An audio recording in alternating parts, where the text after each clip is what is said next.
Assalamualaikum warahmatullahi wabarakatuh. Kita berjumpa kembali pada latihan fisika. Pada chapter 6, kita masih melanjutkan pembahasan soal-soal pada induksi magnet. Semoga kita selalu diberikan nikmat kesehatan juga kekuatan dan juga keluarga kita sehingga kita dapat beraktivitas kembali seperti biasanya. Semoga paparan video ini dapat membantu dan mempermudah belajar sehingga dapat menyelesaikan persoalan pada induksi magnet. Kita lihat pada soal nomor 1. Nah, ini adalah soal nomor 1 demikian. Dalam daerah bermedan magnetik seragam B, ya, dengan arah menembus masuk bidang. Ini masuk bidang, ya. Masuk bidang kertas, 2 partikel muatan Q1 dan Q2, ya, bergerak melingkar dengan energi kinetik yang sama besar. Jika kedua muatan bermassa sama, maka dapat disimpulkan, ya, ini adalah pilihan jawaban, ya. Q1 lebih besar dari 0, Q2 lebih kecil dari 0, kemudian harga mutlak Q1 lebih besar daripada harga mutlak Q2. Sekarang kita ambil prosesnya menggunakan aturan tangan kanan dan aturan tangan kiri, ya. Maka dengan demikian kita bahas bersama-sama, ya. Ini kita ambil dari bentuk energi kinetik dan masanya. Oleh karena muatan tersebut memiliki energi kinetik sama, maka dan masanya juga sama, maka kecepatan kedua muatan juga sama.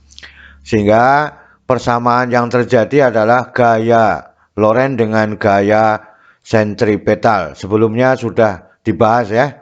Maka dengan demikian, ya, mv kuadrat dibagi r sama dengan bqv, ya. bqv. Maka ini adalah gaya sentripetal, ini adalah gaya Lorentz. Maka dengan demikian R-nya sama dengan mv dibagi B dengan Q, ya. Maka dengan demikian ini adalah B-nya sama, ya. B-nya sama memasuki bidang. Maka dengan demikian B-nya sama pada muatan 1 dan muatan 2. Kemudian M-nya sama, kecepatannya sama, maka energi kinetiknya juga sama, sehingga R-nya menjadi berbanding dengan seperti, kan itu, ya. Maka persamaan ini R berbanding dengan seperti, karena yang beda adalah muatan dan jari-jarinya. Ini lingkarannya berbeda. Maka dengan demikian pada R1 adalah sebanding dengan 1/Q1, ya. Maka pada Q2, R2 sama dengan 1/Q2. Maka dengan demikian kita lihat di sini, ya. Pada Q1 lingkarannya lebih besar, maka muatannya seharusnya menjadi lebih kecil, kan itu. Ini lingkarannya semakin kecil, maka R-nya harus menjadi lebih besar. Maka dengan demikian muatannya akan semakin besar, kan itu, ya. Maka dengan demikian kesimpulannya adalah R1 lebih besar, maka muatannya menjadi lebih kecil. Ini dipindah. Q1 sama dengan Q1 sebanding dengan 1/R1. Maka Q1-nya lebih kecil. Kemudian pada R2, ya, R-nya semakin kecil, maka Q-nya menjadi semakin besar. Maka kesimpulannya, ya, harga mutlak pada Q1 lebih kecil daripada harga mutlak pada Q2. Artinya Q2 lebih besar daripada Q1. Bisa dipahami dari persamaan ini, ya. Ya, R-nya lebih besar, maka muatannya semakin kecil, ya. Itu yang diinginkan. Maka harus memiliki harga mutlak karena tidak boleh berharga negatif, ya. Lebih kecil 0, ya, maka negatif, maka di harga mutlak menjadi positif, ya. Itu yang diinginkan pada perbandingan besar mana antara Q1 dengan Q2 berdasarkan R-nya. Kesimpulannya demikian, ya. Harga mutlak Q1 lebih kecil daripada harga mutlak Q2. Sekarang kita lihat. Ini adalah kecepatan, ya. Kecepatan melingkar pada masing-masing Q1 dan Q2. Maka gunakan aturan tangan kiri pada Q1, ya. telapak tangan menghadap ke bawah, maka ibu jari menghadap ke selatan. Berarti ya, muatan Q1 searah dengan kecepatannya. Itu ya. Kecepatan pada Q1 adalah searah dengan kuat arus listriknya. Ingat ya, bahwa I searah dengan V kan itu. Walaupun pada muatan negatif atau pada positif kan itu. Ya.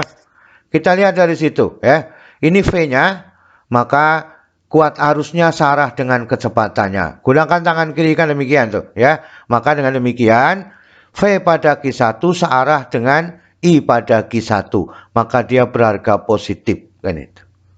Tangan kiri ya pada Q1. Maka dengan demikian Q1-nya menjadi lebih besar daripada 0 kan itu. Ya. Sekarang kita lihat pada Q2. Gunakan aturan tangan kanan. V-nya harus searah dengan I-nya. Maka dengan demikian dibalik telapak tangannya. Ya. Pada kanan maka I-nya menghadap ke selatan. Ya. Maka telapak tangan akan menghadap ke atas, B-nya masuk. Artinya Q2 berlawanan dengan arah arusnya. Ya. Berlawanan dengan arusnya. Seharusnya I-nya dengan V-nya ke selatan sesuai dengan pada Q1. Ya. Maka Q2 kecepatannya tidak searah, maka berlawanan arah dengan kuat arusnya. Itu aturan tangan kanan ya. Maka dengan demikian prosesnya adalah V pada Q2 berlawanan arah dengan I pada Q2, maka bertanda negatif. Artinya Q-nya Q2 lebih besar daripada Q0 kan itu. Paham tuh? Ini menjadi mutlaknya berarti positif walaupun lebih kecil karena di mutlak ini Q-nya lebih besar berdasarkan kecepatannya. Maka kesimpulannya bahwa Q1 lebih besar daripada 0. Maka Q2 lebih kecil dari 0. Maka mana yang sesuai di sini? Q1 lebih besar daripada 0, Q2 lebih kecil daripada 0. Tetapi Q1-nya lebih kecil mutlaknya. Maka jawabannya adalah yang B ini ya. Q1 lebih besar daripada 0, Q2 lebih kecil daripada 0, dan Q1 mutlaknya lebih kecil daripada mutlak pada Q2. Jawabannya yang B. Itulah cara kita menentukan prosesnya. Di sini harus ingat bahwa V kecepatan muatan harus searah dengan kuat arusnya. Maka ini yang searah, ini yang berlawanan. Kan itu. Ya. Itu persoalan nomor 1. Kita lihat pada soal nomor 2. Bismut merupakan bahan yang tidak menarik garis-garis gaya luar, termasuk dalam bahan A. Ferromagnetik, B. Logam, diamagnetik, paramagnetik, dan plastik. Kita lihat ya. Kita lihat ya. Kita harus menggunakan teorinya demikian. Ferromagnetik merupakan bahan magnetik yang sangat kuat menarik garis-garis gaya magnet luar ya. Bahannya ini ya. Nah, kemudian pada paramagnetik ini artinya ya. Kemudian ini adalah contohnya. Kemudian diamagnetik ini artinya, maka ini contohnya bahan yang diberikan. Maka bismut termasuk apa? Bahan dari diamagnetik atau jawabannya C. Silakan dicari pada literasi, menggunakan literasi sehingga kita bisa memahami untuk menjawab soal nomor 2. Kita lihat pada soal nomor 3. Seutas kawat dilengkungkan seperti gambar dan dialiri arus 2 ampere. Ini gambarnya, Ini gambarnya. Maka dengan demikian, jika jari-jari lengkungan 2pi cm, maka induksi magnet di titik P adalah, ini adalah mu0 sama 4pi kali 10 pangkat negatif 7. Weber per ampere meter. Ini pilihannya keluar bidang dan masuk bidang. Ini adalah nilai masing-masing yang ditentukan. Maka dengan demikian I-nya 2 ampere, R-nya 2pi cm. Maka B pada P berapa? Pada waktu mu0 sama dengan 4pi kali 10 pangkat negatif 7 Weber per ampere meter. Maka BP-nya sama dengan 2 mu0 I dibagi 2R. Maka persamaannya menjadi 4pi kali 10 pangkat negatif 7 ya. Dikalikan 2 dibagi 2 dikalikan 0,02 pi ya. Maka ini 8 pi, ini adalah 4 pi. Masih ada 2 ya. Maka ini ya, masih ada ini adalah 4 pi, ini 8 pi, masih ada 2 kali 10 pangkat negatif 5 Tesla. Jadi ini diambil pangkatnya positif 2 menjadi 10 pangkat negatif 5. Maka 8 dibagi 4 masih ada 2. Pi-nya dibagi pi 1. Yang ada jawabannya di sini cuma 2 kali 10 pangkat 5, cuma ada 1. Berarti jawabannya ada yang D. Ya. Gunakan aturan tangan kanan sehingga B-nya memasuki bidang. Ya. Kebetulan ini jawabannya berbeda nilainya. Dan hanya 1, 2 kali 10 pangkat negatif 5 Tesla. Itu jawabannya pada soal nomor 3 ya, menggunakan dari lingkarannya ya, menggunakan dari lingkarannya. Maka dengan demikian itu yang diinginkan ya. Kita lihat pada soal nomor 4. Nah, besarnya induksi magnet pada kawat pengantar berbentuk lingkaran berjari-jari R dan berarus listrik I di titik yang berada di sumbu lingkaran pada jarak X dari pusat lingkaran adalah, ini pilihan jawabannya berbanding lurus ya, berbanding terbalik dan seterusnya. Kita lihat prosesnya. Betulkah? Mana yang paling betul di antara ini ya, di antara proses dari X dan R ya. Maka kita lihat prosesnya. Ini gambarnya ya. Maka ini adalah sumbunya, jari-jarinya R, ini adalah pada sumbu X ya. Pada sumbu dinamakan X pada titik P, berapakah pada titik P-nya. Maka dengan demikian, berapakah induksi magnet pada titik P di sini ya. Maka sin theta ya, sin theta R dibagi ini. Nah, dibagi akar dari I kuadrat ditambah dengan R kuadrat. Maka dengan demikian B pada P sama dengan ya, mu 0 I dibagi 2R dikalikan dengan sin pangkat 3 dikalikan dengan theta ya. Maka sinnya sudah ada di sini, maka ini R dibagi akar X kuadrat ditambah dengan R kuadrat, X kuadrat ditambah dengan R kuadrat di akar dipangkatkan 3, maka hasilnya R pangkat 2 ini ya. R pangkat 3 dibagi R pangkat 2 ini menjadi akar X kuadrat ditambah R kuadrat ya, dipangkatkan 3. Maka dengan demikian dipecah persamaannya ini ya. Maka ini adalah X kuadrat ditambah R kuadrat ya, dikalikan seluruhnya dengan akar dari X kuadrat ditambah dengan R dikuadratkan. Maka dengan demikian kita lihat, ini sudah kita temukan bagian D dan E sudah diketemukan sama prosesnya. Maka dengan demikian ya, B pada P berbanding terbalik dengan siapa? R kuadrat, X kuadrat ditambah dengan R kuadrat. Yang ini ya. Nah, tapi di sini tidak ada. B dan C salah kan itu. Seharusnya pakai X kuadrat atau dengan R kuadratnya ya. Maka ini bagian depan. Kemudian selanjutnya ya, B pada P berbanding terbalik dengan siapa? Akar dari X kuadrat ditambah dengan R dikuadratkan. Jadi inilah jawaban yang diinginkan. Maka berbanding terbaliknya yang ini, yang E ya. Maka dengan demikian kita teruskan dulu. Maka B pada P juga berbanding lurus dengan siapa? R dikuadratkan, bukan X kuadratnya ya, tetapi R-nya yang dikuadratkan. Berarti jawaban A salah. Kemudian pada yang B ya, maka B pada P, induksi magnet pada P adalah berbanding lurus dengan kuat arusnya. Jadi jawabannya adalah yang E. Jadi yang sesuai ini dari A, B, C, D, E ya. Itu yang kita inginkan pada soal nomor 4. Kita lanjut pada soal nomor 5 ya, pada soal nomor 5. Induksi magnet pada titik P dari gambar di bawah berapa Tesla? Ini pilihannya, ini gambarnya yang diinginkan ya.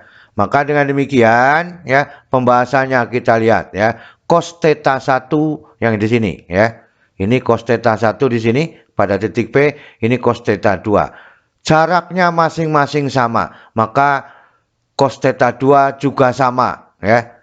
Cos theta 1 sama dengan cos theta 2. Titik P membentuk sudut demikian. jaraknya sama, masing-masing 10 cm. Maka sisi miringnya adalah 10 kuadrat dengan 10 kuadrat. Maka ketemunya adalah 10 akar 2, kan itu.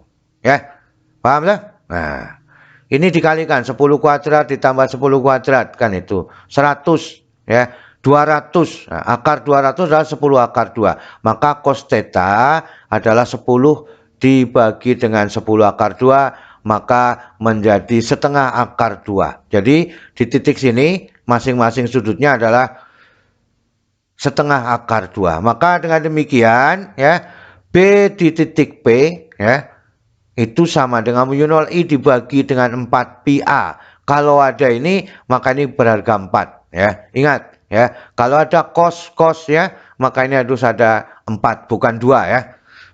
Maka dengan demikian kita masukkan harganya 4 pi kali 10 pangkat negatif 7. Yang ini mu 0-nya, ya.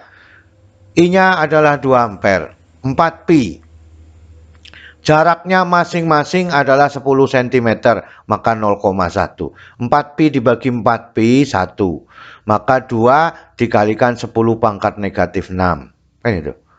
Ini 10 pangkat 1, ya, naik menjadi pangkat 1, ya. Maka 10 pangkat negatif 6, maka dengan demikian 2 akar 2 kali 10 pangkat negatif 6 Tesla.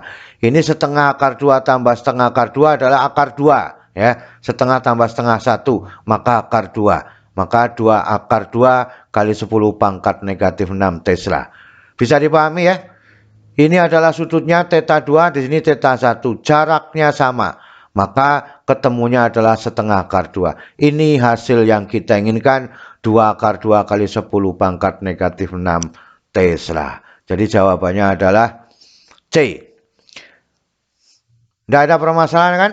Bisa semua dari sini. Nah, itu yang kita inginkan. Ya. Nomor 6. Penghantar lurus 20 cm, ya, yang berarus listrik 5 ampere dalam medan magnet 1 Weber per meter kuadrat. Jika penghantar mengapit sudut 60 derajat terhadap garis-garis gaya magnet, ya, maka penghantar itu akan mengalami gaya Lorentz berapa Newton, kan itu, ya. Kita lihat pembahasannya. Ini sudah lengkap, ya. Yang diketahui dalam soal, L-nya ada 20 cm, B-nya 1 Weber per meter kuadrat, I-nya 5 ampere, F-nya berapa pada waktu sudutnya 60 derajat. Maka persamaannya adalah F sama dengan B I L sin theta, kan itu. Persamaan dasarnya, ya. Maka 1,5 kali 0,2, kan itu. Oh ya, B-nya 1, ya. I-nya 5. Kemudian 0,2 jaraknya, L-nya, ya, sin 60. Ya. Maka dengan demikian sin 60 adalah setengah akar 3, kan, ya. Setengah akar 3. Maka yang ada jawaban sesuai akar 3 adalah D dan C, ya. Maka ini adalah 0,2 kali 5 adalah 1. 1 dikalikan setengah adalah setengah akar 3. Maka dengan demikian ketemunya adalah begini, ya. 1 kali 5 kali 0,2. Ini harganya 1. 1 dikalikan setengah, maka setengah akar 3 dalam satuan Newton. Bisa dipahami, ya? Nah, BIL sin theta kalau membentuk sudut 60 derajat, maka harus ada sin theta. Kalau 90 derajat, sinnya 1, ya. Itu pada soal nomor 6 jawabannya adalah C, ya. Kita lihat pada soal nomor 7. Nah, 2 kawat 1 dan 2, ya, dialiri arus arah masing-masing 4 ampere dan 6 ampere seperti ditunjukkan pada gambar ini, ya. Titik P adalah titik di sekitar 2 kawat yang mana induksi magnetnya pada titik P sama dengan 0. Maka letak titik P di mana terhadap kawat 1, ya. Terhadap kawat 1. Ini untuk petunjuknya pada kawat 1. Maka kita bahas bersama-sama, ya. Maka inilah gambar yang kita inginkan untuk mempermudah pekerjaan. Pada kawat 1, X berapa? Ya. Pada kawat 1 X-nya berapa? Maka sisanya 10 dikurangi X. Ini adalah 10, ini diberi nama X dari 1 ke P, maka 10 dikurangi X. Arusnya 4 ampere, ini adalah 2 ampere. Searah, ya. Maka dengan demikian terjadi gaya tarik-menarik. Maka dengan demikian, inilah yang kita inginkan.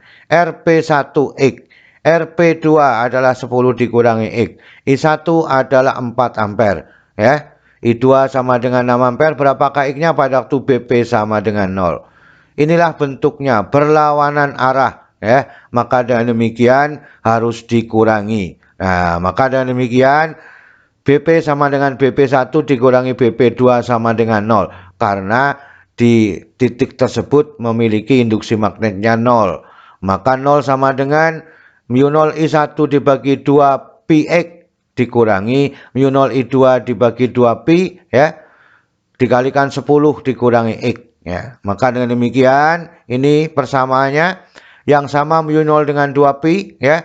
Maka dengan demikian tinggal 4, ya. Mu0-nya sama dengan 2 Pi, 1 ini 1, maka 4 dibagi dengan X sama dengan 6 dibagi 10 dikurangi dengan X, atau diringkas 2 per X sama dengan 3 dibagi dengan 10 dikurangi X, maka 20 dikurangi 2X, ya, sama dengan 3X, maka 5X sama dengan 20, maka X-nya sama dengan 4 cm dari kawat 1. Jadi jawabannya adalah yang C, ya. Nah, beginilah caranya kita melakukan persoalan pada soal nomor 7, ya. Maka dengan demikian itulah keseluruhan dari soal nomor 1 sampai nomor 7. Semoga kita mendapatkan kesimpulan-kesimpulan baru, ya, dari variasi soal yang ada dan mudah mengerjakan soal-soal pada induksi magnet. Selalu semangat belajar karena fisika itu asik dan mudah. Terima kasih. Wassalamualaikum warahmatullahi wabarakatuh.